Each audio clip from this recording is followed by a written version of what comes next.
मी Gauri Suryavanshi. S मराठीमध्ये आपलं स्वागत. वळूया आजच्या बातमीकडे. बिबट्याच्या हल्ल्यात 6 वर्षाच्या आदिवासी चिमुकल्याचा मृत्यू. छत्रपती संभाजीनगर जिल्ह्यातील वैजापूर तालुक्यात कविटखेडा येथील घटना. बिबट्याच्या हल्ल्यात चिमुकल्याचा मृत्यू. नाशिक जिल्ह्याच्या नांदगाव तालुक्यातील पूर्व भागात असलेल्या घाट माथ्यावरील बोलठाण पासून 5 ते 6 किलोमीटर अंतरावरील छत्रपती संभाजीनगर जिल्ह्यातील वैजापूर तालुक्यात असलेल्या कविटखेडा शिवारात बिबट्याचा संचार वाढला असून एका आदिवासी चिमुकल्याचा जीव घेतल्याची घटना घडली आहे.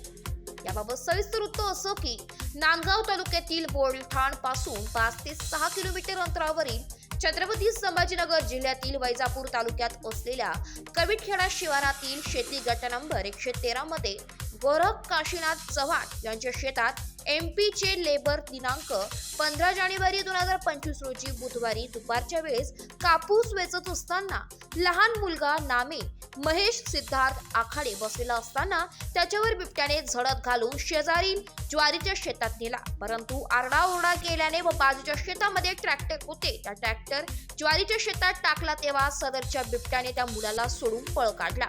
मात्र सदर लहान मुलाचा मृत्यू झाला असून या बिबट्याच्या संचारामुळे कविटखेडा वळण परिसरासह बोलठाण परिसरातील नागरिकांमध्ये घबराटीचे वातावरण पसरले.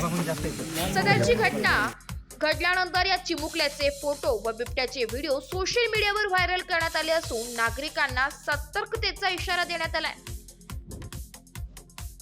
एस मराठी न्यूज साठी प्रतिनिधी विजय बडोदे, कविटखेडा.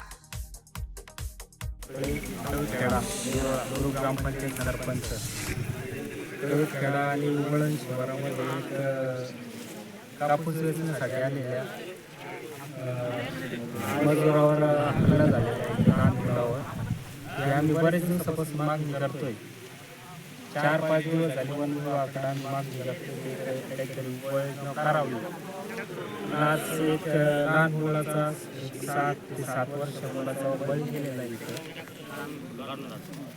याची जिम्मेदारी कोण घेणार आणि कधी किती बळी पाहिजे शासनाला हे पण आम्हाला सांगावं आणि याच्यावर उपाययोजना कधीपर्यंत होईल तोपर्यंत आम्ही डेड बॉडीला हात लावू देणार नाही. इथे सर्व ग्रामस्थ कविटखेडा वळण बिरोळा इंचलगाव बोलठाण गोंडेगाव सर्व ग्रामस्थ इथं उपस्थित आहे आणि सगळे इथे बसलेले. जोपर्यंत उपाययोजना होत नाही तोपर्यंत ग्रामस्थ बॉडीला हात लावू देणार नाही. याची अधिकाऱ्यांनी दखल घ्यावी ही विनंती. अशाच नवीन ताज्या घडामोडी जाणून घेण्यासाठी आमच्या एस मराठी न्यूज चॅनलला लाईक करा, शेअर करा, सबस्क्राईब करा आणि बेल आयकॉनला क्लिक करायला विसरू नका.